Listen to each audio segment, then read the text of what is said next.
तो गाइस मैं हूं अंकित और आप देख रहे हैं रेसलिंग फैंस नेटवर्क। शुरू करते हैं गाइस वीडियो को हम लोग सबसे पहले Roman Reigns and LA Knight की बात करते हुए बेसिकली इन दोनों की ड्राइंग पावर के बारे में बात करते हुए। अब एले नाइट को लेकर ऑलरेडी आपको मालूम है, मैंने आपको अपडेट्स दी है कि मर्चेंडाइज सेलर्स में वो बिल्कुल टॉप पे हैं। इवन जॉन सीना जो कि मर्च वगैरह के लिए जाने जाते हैं वो भी उनके पीछे हैं।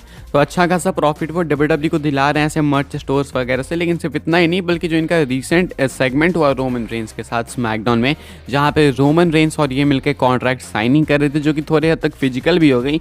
तो इस कॉन्ट्रैक्ट साइनिंग की व्यूअरशिप ओवरऑल सोशल मीडिया पे क्या है इसको लेके अपडेट है। एंड जो व्यूअरशिप है वो अभी तक 34 मिलियन है, यानी कि मोर देन 34 मिलियन से अराउंड 35 मिलियन व्यूज़ हैं टोटल सोशल मीडिया पे। अब इसमें इंस्टाग्राम भी आ जाएगा डब्ल्यूडब्ल्यू का ऑफिशियल, ट्विटर भी आ जाएगा, डब्ल्यूडब्ल्यू का टिकटॉक है तो वो भी आ जाएगा, यूट्यूब भी आ जाएगा।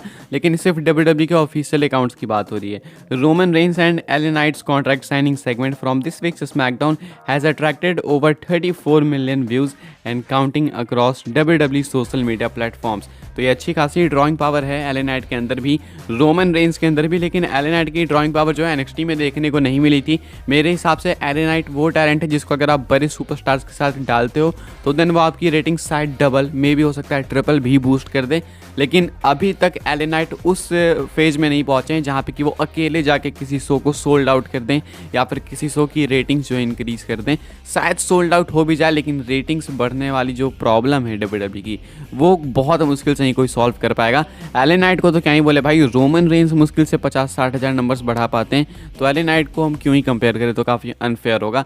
तो ऐसे में जो है Roman Reigns and LA Knight का जो स्मैकडाउन का सेगमेंट था कॉन्ट्रैक्ट साइनिंग वाला, उस पर डब्ल्यूडब्ल्यू के सोशल मीडिया प्लेटफॉर्म्स पे ओवरऑल 34 मिलियन प्लस व्यूज़ हैं, अराउंड 35 मिलियन है, इतना कुछ आप मान के चलो।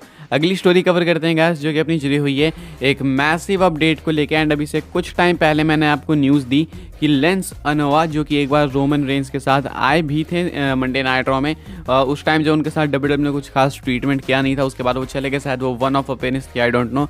उसके बाद वो चले गए MLW जो कि एक प्रमोशन है वहाँ पे। एंड रिसेंटली इन्होंने कमेंट किया कि इनके अकॉर्डिंग ब्लड लाइन के जो रियल में अनोवा फैमिली के जितने मेंबर्स हैं उन सबको ब्लड लाइन के अंदर होना चाहिए। ये कहते हैं कि भाई हम सब भी मेंबर्स हैं, तो आई होप कि एक टाइम पे सोलो वगैरह जिस तरीके से, तो हम सारे जितने भाई हैं वो सब वहाँ पे रहें। अब इनके भाई वो नॉर्मल भाई नहीं है, इनके इतने सारे भाई हैं कि पैर पे जो टहनियाँ होती है उससे भी ज़्यादा होंगे।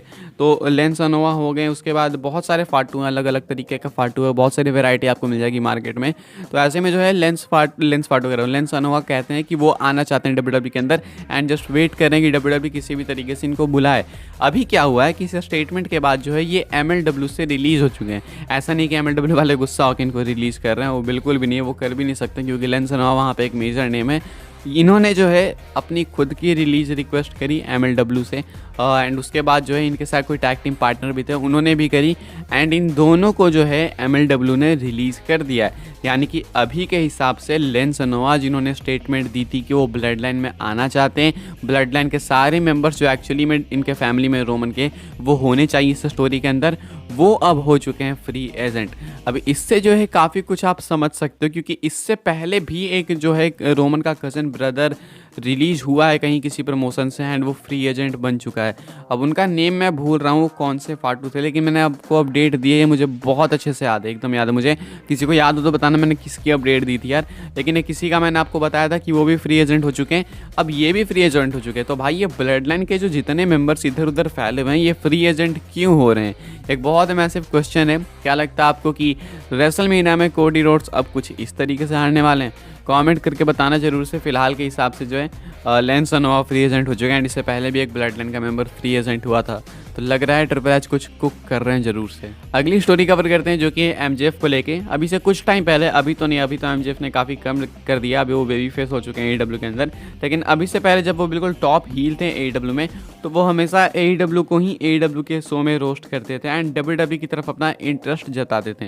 वो कहते थे कि जब उनका कॉन्ट्रैक्ट खत्म होगा कोई उन्हें रोक नहीं सकता है, वो 1 जनवरी 2024 को WWE में जंप कर जाएंगे। क्लियरली कहते थे भाई, आपको मालूम ही होगा, आपने अगर देखी होगी उस टाइम पे न्यूज़ अपडेट अपडेट्स वगैरह या फिर AEW आपने फॉलो किया होगा तो MJF क्लियर कहते थे कि वो WWE में आएंगे एंड वो श्योर थे कि WWE ने साइन करेगी, जो कि करती भी WWE फॉर श्योर। तो 1 जनवरी 2024 वो डेट बताते हैं कि उस टाइम पे जो है मेरा कॉन्ट्रैक्ट खत्म हो जाएगा। लेकिन अभी काफ़ी टाइम से वो इस चीज़ के ऊपर साइलेंट है एंड डेट जो है करीब आ रहा है, बहुत करीब आ चुका है। अक्टूबर देखो बीत चुका, नवंबर, दिसंबर एंड उसके बाद जनवरी, ये कॉन्ट्रैक्ट खत्म। तो अभी रिसेंटली आया था वो इंटरव्यू में, तो उनसे सेम इसी चीज़ के बारे में क्वेश्चन करा जाता है। इसके ऊपर उनका रिएक्शन कुछ ऐसा था, वो कहते हैं I will be honest, I still don't know what I am gonna do for the bidding war of 2024, but what I do know is that when I get the opportunity to wrestle the best bout machine Kenny Omega, it tends to sway my opinions a little bit। तो कहते हैं कि देखो honestly बताऊंगा, मुझे बिल्कुल नहीं पता, कोई आइडिया नहीं है कि मैं क्या करने वाला हूँ 2024 के बिडिंग वॉर में। बिडिंग वॉर का मतलब है AEW भी कोशिश करेगी इनको वापस से रीसाइन करने की, WWE भी करेगी कि वो इनको साइन कर ले, क्योंकि मेजर नेम है MJF। अब ऐसे में जो कहते हैं, बट मुझे एक चीज़ बहुत अच्छे से मालूम है कि Kenny Omega से मुझे जो है फ्यूड देने का, रेसल करने का मौका मिल रहा है। उनको बेस्ट बाउट मशीन कह के वो एड्रेस करते हैं, कहते हैं कि उसके साथ मुझे मौका मिला, तो देन मेरा मन थोड़ा सा डोल रहा है। तो अब जो है ये दिखा रहे हैं कि Kenny Omega से सिर्फ एक फ्यूड के लिए वो AEW की तरफ भी अट्रैक्टेड है। मेरे अकॉर्डिंग ये सिर्फ एक बहाना है, अभी वो करेंटली बेबी फेस है तो अब उस तरीके से रिएक्ट भी करना है। MJF जो है शुरू से WWE में आना चाहते थे, और मेरे अकॉर्डिंग वो भी हो सकता है कि सिर्फ इनके हील कैरेक्टर को जो है ज़्यादा हीलिश दिखाने के लिए किया होगा AEW ने या फिर इन्होंने खुद ने।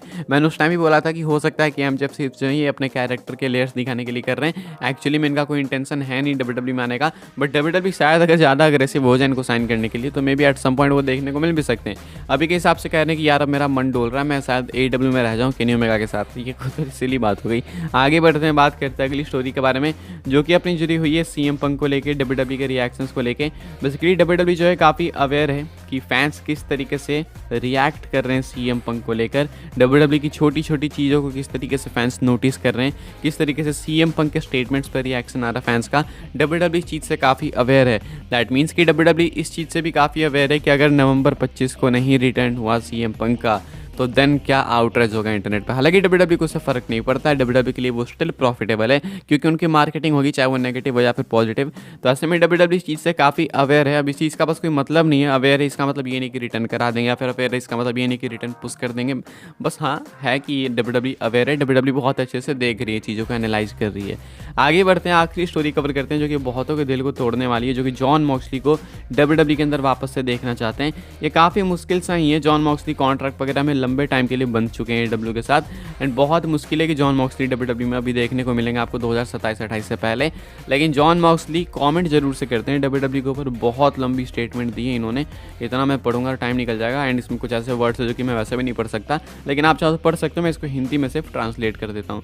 वो कहते हैं कि WWE एग्जिट के बारे में कॉमेंट करते हुए एंड AEW राइवल के बारे में, कि उस टाइम पे जो चीज़ें काफ़ी क्रेजी जा रही थी मेरे लिए, सब कुछ अजीब सा हो रहा था। अगर मैं AEW में नहीं भी जाता तो भी मैं WWE से निकल के एक मास्क के अंदर भी मैक्सिको वगैरह में जाके या फिर कहीं ऐसे अंडरग्राउंड होके कहीं रेसल करता, भले मुझे आइडेंटिटी नहीं मिलती, भले मुझे जो ज़्यादा लाइमलाइट नहीं मिलती, मुझे लोग भले ना पहचानते, लेकिन मैं जो हूँ उस तरीके से रेसल करना ज़्यादा पसंद करता। इन्हें जो है मतलब वो चीज़ें WWE से बेटर लग रही थी, यानी कि इन्हें फेम क्लाउड इन सब से मतलब नहीं था। WWE को बहुत सारे लोग देखते हैं, ये कहते हैं कि मुझे उससे कोई मतलब नहीं, मैं TV पे आऊँ ना हूँ, मुझे बस मतलब है रेसलिंग में मज़े से। तो बस ये जो है फ़न के लिए रेसल करना चाहते थे इन्होंने बताया, एंड ये उसमें भी खुश होता है अगर ये AEW नहीं जाते हैं, कहीं अंडरग्राउंड ऐसे भी कहीं परफॉर्म करते तो। साथ में कहते हैं, अगेन रेफर करते हैं WWE को एज ए जेल, कहते हैं कि जब मैं वहाँ से निकला तो मुझे ऐसा लगा कि मैं जेल से छूट के आया हूँ। ये वाली स्टेटमेंट हमेशा लोग देते हैं, CM Punk ने भी ये चीज़ कही थी कि मुझे लगता था WWE में मैं प्रिजन में हूँ किसी में, एंड इससे पहले भी जॉन मॉक्सली जो इस चीज़ को कह चुके हैं। इवन एक प्रॉपर उन्होंने वीडियो भी शूट करी थी इसको लेकर जब AEW में आने वाले थे कि वो प्रिजन से निकल रहे हैं, डीन एम्ब्रोस से जॉन मॉक्सली में उनका ट्रांजिशन हो रहा है। तो ऐसे में जो जॉन मॉक्सली अगेन WWE को रेफर कर रहे हैं as a prison, as a jail. इतने टाइम में इनका जो है माइंडसेट चेंज नहीं हुआ। अब इसमें इनकी गलती है या फिर किसकी गलती है आई डोंट नो, लेकिन ये सिर्फ इनका पॉइंट ऑफ व्यू है। इसके बारे में आप क्या कहना चाहते हो कमेंट करके बता सकते हो। फिलहाल इस वीडियो के लिए यही अपडेट्स है। आई होप आपको इन्फॉर्मेशन मिली हो मेरे, तो वीडियो को लाइक करें, शेयर करें, सब्सक्राइब करें, चैनल को फॉलो कर सकते हैं मुझे इंस्टाग्राम एंड ट्विटर पर, लिंक आपको मुझे डिस्क्रिप्शन में मिलता है नेक्स्ट ऑफर काफ़ी इंटरेस्टिंग वीडियो में।